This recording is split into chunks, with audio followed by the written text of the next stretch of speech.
Hi, welcome back to North Star Big Book. This is Carly, recovered alcoholic. We are on episode 31, step 10. I am excited because this is my favorite step in the whole program. It completely changed my life, and I'll tell you how before we begin. I did not know how to do a step 10 until 6.5 years ago. I was 13 years sober. I had gotten through 1 through 9. I did not know how to do step 10. By the time I got through 1 through 9, the sponsor that took me through stopped taking me through, and I would copy her big book, underlining and highlighting while she was in the other room hanging out with her boyfriend. And it was to no fault of anyone's. I just didn't know about step 10. And it wasn't like it wasn't in the book. It was. I just had no clue, and people didn't talk about it. I did a third of step 11. I would do the 11-step checklist at the end of the night, and I did the best of my ability, step 12, carrying the message. But from my experience, I cannot effectively carry the message if I'm not living it myself. So I wasn't living 10 or 2/3 of 11.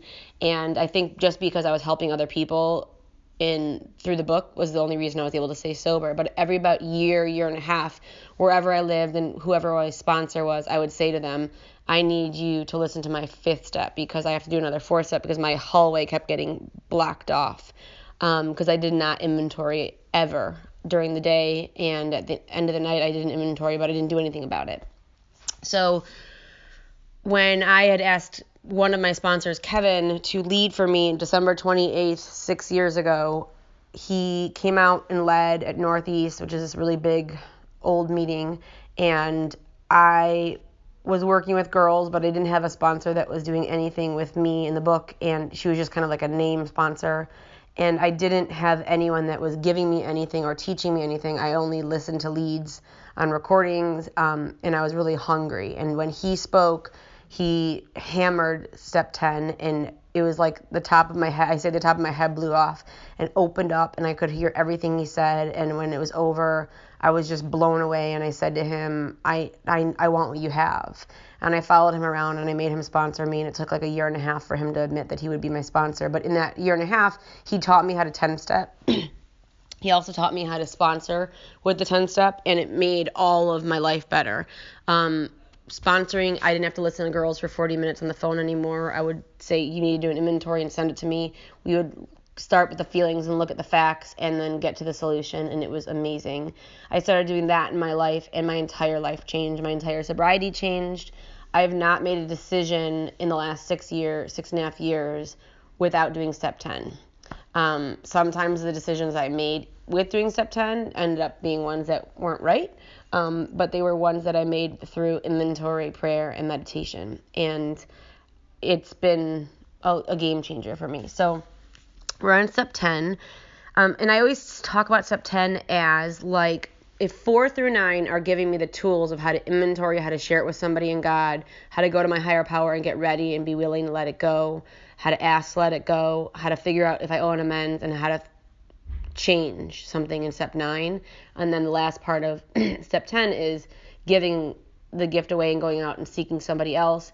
I think of step 10 as like a pocket knife of 4 through 9.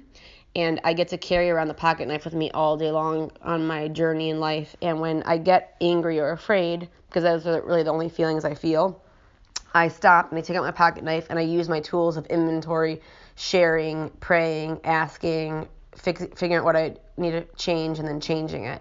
And I do that from what I just learned in 4 through 9. We're going to start on the bottom of 83. And we just got finished talking about how to make amends to everybody in our life, and that this is how we go out and repair the damage we've done. And I was told that I cannot effectively live in the present if I'm haunted by the past, and I need to get through my 9-step in order to be free. And if I don't do that work, I won't be free. I also want to share that once I start on step 9, I immediately start on step 10, and I start working with whoever I'm working with, and I explain to them how to do 10 and 11 on a daily basis. In the beginning, first month or two, they're going to be rusty. It's going to feel awkward. They're going to not know how to do it, and it's going to be hard, and they're going to tell me that it doesn't feel natural. Or they feel like they're being forced to look for things that they don't necessarily see. And I always tell them it just takes a little while to get used to it. Now I can do it in 3 minutes. I can do it at the computer while I'm at work. If I get resentful, I can do it on my phone. in the bathroom, while I'm going to the bathroom. It takes me minutes. I can do it on the phone. I can do it in person. I personally like to write it out. It helps me get it all out, and I'll share how I do that. But we're going to start on the bottom of 83 because these are the promises of step 9. It says, if we are painstaking, the word painstaking means diligent. So if we are diligent about this phase, I underlined this phase and I wrote step 9. So I have to be diligent about step 9. I wrote on the other side, have to do first 9 steps in order to get the promises. So this is the promises that they read in meetings a lot. I don't like hearing them because oftentimes people don't read the last paragraph of the promises. And people that come to AA just think, oh, all I have to do is go to AA and I'm going to get all those things, which is what I thought. And I didn't get them. And what the book tells me is I will get these as long as I've worked 1 through 9 and I continue working 10, 11, and 12. It says, of our development, I underlined, we will be amazed before we are halfway through. I underlined halfway through and I wrote with our amends. They're not saying with our day, with our life. They're saying halfway through with our amends. So I'm going to start becoming amazed when I get halfway through my 8th step list. That's what they're telling me. We are going to know a new freedom and a new happiness. We will not regret the past nor wish to shut the door on it. On the bottom of 83, I wrote, description of living a spiritual life. Description of living a spiritual life. So this is what happens when I live a spiritual life. And this is also the 9th step checklist. So I wrote 9th step checklist, which means if I don't feel that I'm getting these things, it's because I'm probably not doing 8 and 9 correctly. It says, we will comprehend the word serenity on the top of 84, and we will know peace. No matter how far down the scale we have gone, we will see how our experience can benefit others. On the top of the page, I wrote step 10, and I wrote walking around all day step. Walking around all day step, and then I wrote the word inventory. So step 10 is for living. If 9 is to take care of my past, 10 is to take care of my present. So if 9, I'm working on clearing out my hallway. 10, I'm in my hallway, living my life. And in the moment when I mess up or I get upset or I stumble on something or someone makes me mad or I get afraid about something, I need to stop and do a step 10. And through that, I'm going to change my thinking. So inventorying helps me change my thinking. When I inventory my feelings and I lay it out on the table and I look at the facts and I share that with my sponsor or another person in my support group who's also living that life, they are able to offer their own perspective on what they're seeing when I share that. And they're also there to help me remember what I need to be focusing on. So it says that feeling of uselessness and self-pity will disappear. And above disappear, I wrote the word how, ? Like, how is that going to happen? Because that's how I lived. I felt useless and self-pity all the time. The book tells me it's going to disappear. And I wrote how. And then I wrote because before the next word, I wrote because we will lose interest in selfish things and gain interest in our fellows. So the way that we're going to lose self-pity and uselessness is by reaching out to somebody else. So if you've ever complained to your sponsor and you've got a good sponsor and they tell you about someone that needs help or someone that needs a ride or someone that needs a checkup, then that is because they're trying to guide you to get out of yourself. And you might be like, I feel like you didn't even listen to what I said. And they did. They just know that you're in your own head and you need to get out of your head and you're going to feel better when you do that. I underlined our whole attitude and outlook upon life will change. And above change, I wrote new mind. So I get to see my same world, but with a different mind. I get to see how my dad might behave in a way that appears that he doesn't have a lot of emotional maturity or know how to communicate with me about things that are hard. And instead of just getting mad at him about it, I get to be reminded when I do an inventory, especially if I do an inventory with my sponsor who heard my 5th step, to be reminded about what his childhood was like and why he might not have those same skills that I do. And that's not an excuse for why he behaves or doesn't behave the way I wish he would, but it's a reminder for me to help me zoom out and get a better look at the picture instead of just what I'm seeing. And it says, fear of people and of economic insecurity will leave us. I underlined, we will intuitively. Intuitively is referring to intuition, which is inside of me. Which means if I clear away what's blocking me in my hallway, I'm going to have guidance and direction within myself. I'm going to hear the right thing to do or know the right thing to do, and that's because the power is within myself. We will intuitively know how to handle situations which used to baffle us. We will suddenly realize that God is doing for us what we could not do for ourselves. And then this is the paragraph that people don't always read. Are these extravagant promises? So the first 100 men and women wrote the promises after they wrote this part of the program out on the steps. And then they wrote back to each other, do you guys think this is too much? Are we promising them too much? And I wrote on the side, first 100 members, next to the word we. So where it says, are these extravagant promises, I underlined promises and I wrote ninth step. So are these ninth step promises too much? Are we promising them too much? And then we, which is, I wrote first 100 members, we think not. That's what they said. I underlined, they are being fulfilled among us. And then I underlined the rest of the paragraph. Sometimes quickly, sometimes slowly. So above, sometimes quickly, I wrote the word spiritual experience, and we talked about that earlier on, that can happen really quickly. That happened to Bill W. It can be like a holy crap moment where you're like, wow, I didn't even know that was going on, and you just see it. So that it's either going to happen quickly through a spiritual experience, and above sometimes slowly, I wrote spiritual awakening. And then I underlined, they will always materialize if we work for them. I circled the word if, and I circled the word work. I wrote on the side, guarantee in big letters. The first 100 men and women are guaranteeing the reader that if you do this work, you are guaranteed to change. It's either going to happen quickly or slowly.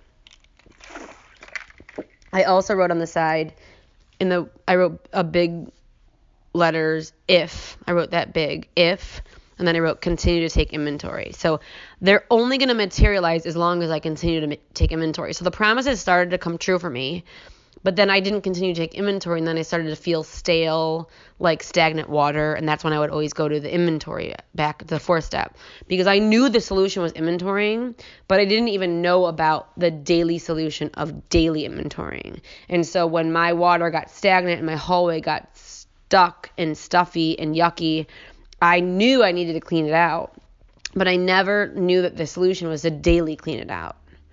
It's just like I heard a long time ago that it's a spiritual practice to put away your pants and your sweater at the end of the day, that it's so easy to take off your clothes and lay them on a chair or lay them on the bed, but folding them up and putting them away or putting them in the laundry is a spiritual practice, because it's taking care of what you need to take care of in that moment, so you don't have to take care of it later on.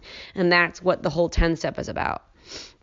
So the book promises me right there that I'm going to get this guarantee of a spiritual change, and all I have to do is work for them. And now we're on step 10. So above this next paragraph, I wrote step 10. And it says this thought, and I underlined this thought. The thought they're talking about is what we just read. The thought that if I work for them, I'm going to get them. They're saying this thought brings us to step 10, which suggests we continue. I underline the word continue to take personal inventory. Above inventory, I wrote 4 through 9. That we just learned how to do that. And on the top of the paragraph, I also wrote daily program of action. So the fourth step is a big deal. The fifth step is a big deal. We learn how to do all these. People talk about them in meetings all the time. People talk about how scared they are about the amend step. But the daily program of action is daily taking care of my stuff. If I've just weeded my entire garden in a big overhaul, I want to daily take care of the weeds so they don't get overwhelming again. This is about daily taking care of my little area. So it says, we continue to take personal inventory. I underlined and continue, and I wrote next to that continue, I wrote 24/7, so that's how often I have to do it. Continue to set right any new mistakes. I underlined new mistakes, and above that I wrote step 10. So step 9 deals with old mistakes, step 10 deals with new mistakes. As we go along, we vigorously, that word vigorously is an action word. So I underlined vigorously and I wrote above it action. And the word commence means to begin. So we vigorously began, I underlined this way of living. And above this way of living, I wrote step 10. So they're saying, like, we just learned how to do this in 4 through 9. It was awkward. It was a lot of work. And now we're going to daily do it in 10. I underlined cleaned up the past. I underlined clean up the past, and I wrote above that step 9. That sentence blasts out anybody in AA that tells you that you can't do step 10 until you've completed step 9. The book tells me that I vigorously begin the way of living of step 10 as I clean up the past in step 9. They now want me to multitask. That as I'm working on my old amends, I need to work on my daily mess. We have entered the world of the spirit. Next to that I wrote through steps 1 through 9. So 1 through 9 is the ticket entry into the world of the spirit. The world of the spirit is only available in 10, 11, and 12. So I'm just entering the carnival. Our next function, now they're telling me what else I have to do. They don't tell me to relax. Our next function is to grow, and I circled to grow in understanding and effectiveness. So that also contradicts that idea that all I have to do is stay sober. Because they're telling me right now, my next function is to grow in understanding and effectiveness. And I wrote on the side, next thing we are to do. So if you want to know what to do after step 9, the book is telling me I need to do step 10. And while I'm doing step 10, I need to work on growing in understanding and effectiveness. How can I be more effective? When I get resentful that somebody acted a certain way, what are the facts? Am I being dishonest and selfish about something? What can I change? How can I expect this to go differently so I don't keep getting upset and behaving poorly? This is not an overnight matter. So they're telling me that this is not going to go away in one night. I underlined it should continue for our lifetime, and I wrote next to that 24/7. So if you want to know how long to do step 10, it tells me in the book for my lifetime. And then I underlined the rest of the paragraph, and these are the directions. So I wrote on the side instructions. This is how to do step 10. I'm going to go over it, and then I'm going to do an example.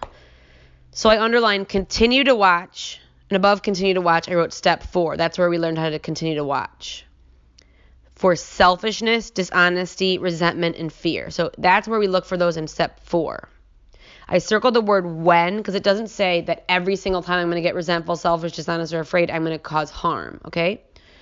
And it also tells me they are going to crop up. They don't say if. It says when. They will.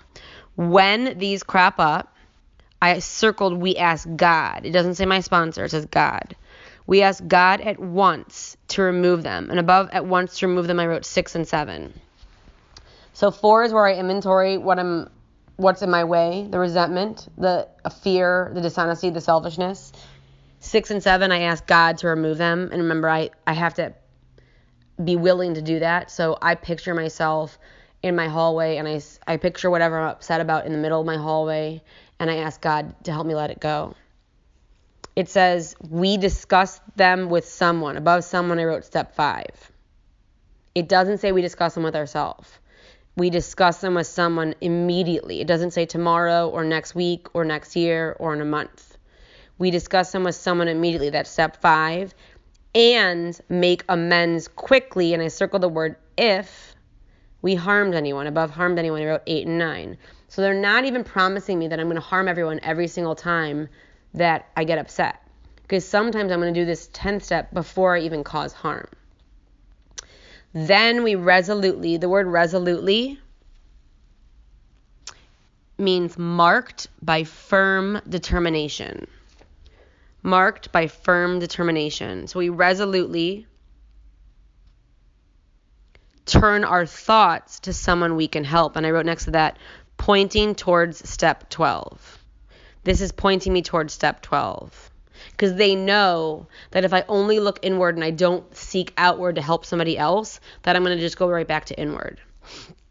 Love and tolerance, and I circled of others, is our code. And I want to go through all this. So you just have 4, 6, 7, 5, 8, 9, and 12. And that's all rolled up into step 10. So I'm going to give an example. I am in Virginia at my husband's house, and all of his kids are sick, and he's sick. And I knew this coming here. And I prepared myself to be like really positive and helpful and all that jazz. But it's exhausting. So am I resentful? So resentment, again, means to rethink or refeel. I feel everything multiple times. So am I resentful? Yeah, I wish I was in Cleveland. I wish that it was a fun weekend. I wish that I wasn't annoyed. And I also don't feel good. Am I afraid? Yes, because I'm afraid it's always going to be like this, which is something I do always or never a lot. I'm also afraid because I miss my own kids, and it feels yucky that I'm taking care of someone else's kids and not mine. Am I being dishonest? Yes, because I am divorced, and part of my custody is that my kids are with their dad every other weekend, which they need to be because they love their dad and their dad loves them, and it's a super important relationship. And it's dishonest of me because I couldn't even be with them in Cleveland right now even if I wasn't here. So that's dishonest. It's also dishonest for me to say that I'm always going to be like this. It is not always like this. And they're younger than my kids, so they're harder to deal with. And as they grow up, it'll get easier. It's also dishonest because I know that when my kids and I are all sick in the future, which we will be inevitably, that my husband's going to come and take care of us, and it's going to be the exact same opposite. And he'll be super kind and respectful and way, I think, easier than I am. Am I selfish? Yes. I never really enjoy doing something that isn't enjoyable. And so internally, I don't want to be doing this, but it's selfish for me to think anything other than that. And to complain in my mind is even selfish. And to not be grateful for the opportunity because he helps me out 100% of the time when we're in Cleveland. So that's the fourth step. I identify the feeling. I'm doing this right now. I didn't get in a fight with anybody. I'm just taking my temperature, using this muscle, keeping it strong.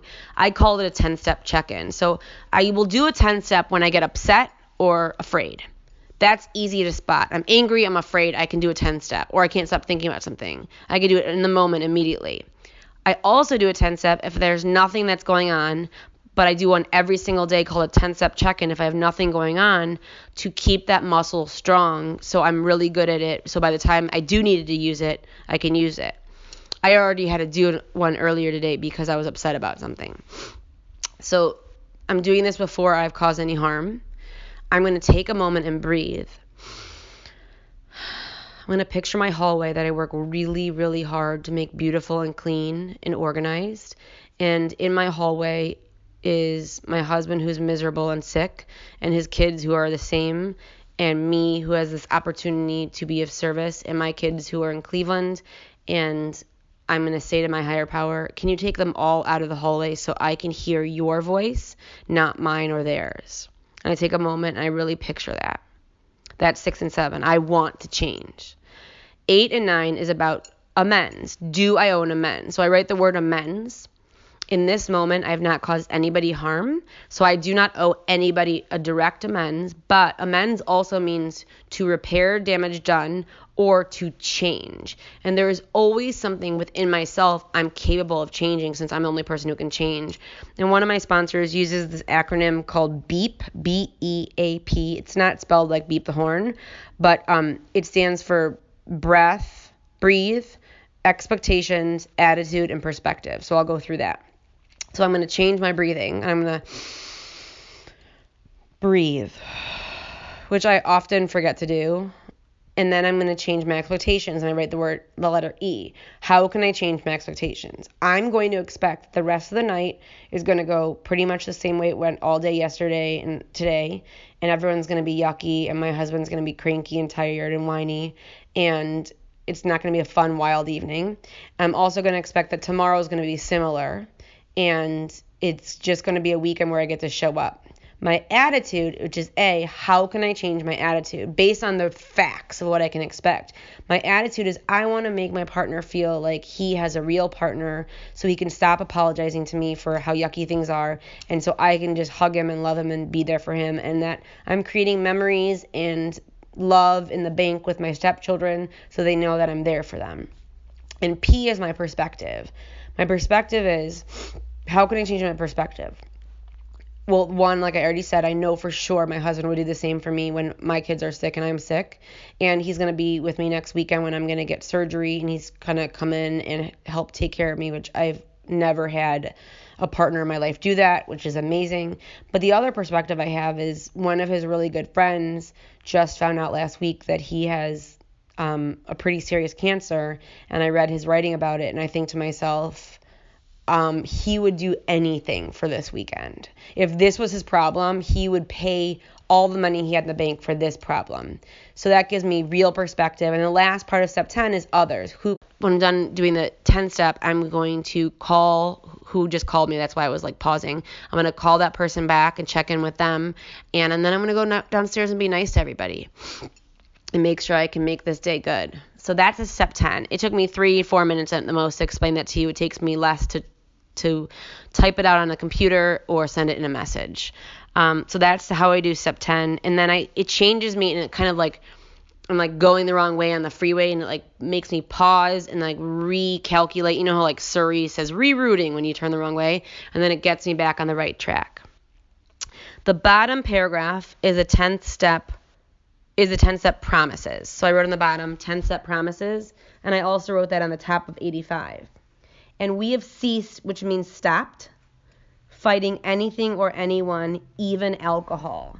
For by this time, I wrote halfway through step 9. So halfway through step 9, while I'm working on step 10, the book promises me sanity will have returned. So I underlined sanity will have returned, and I circled the word sanity, and I wrote on the side sanity returns. So now I'm no longer insane. They talked about insanity in step 2. They did not mention it again until step 10. So they're saying once I made the decision in step 3 to go ahead with the work, and I did the work in 4 through 9, and then I started daily cleaning up my life, I'm going to become sane when it comes to alcohol and other areas of my life.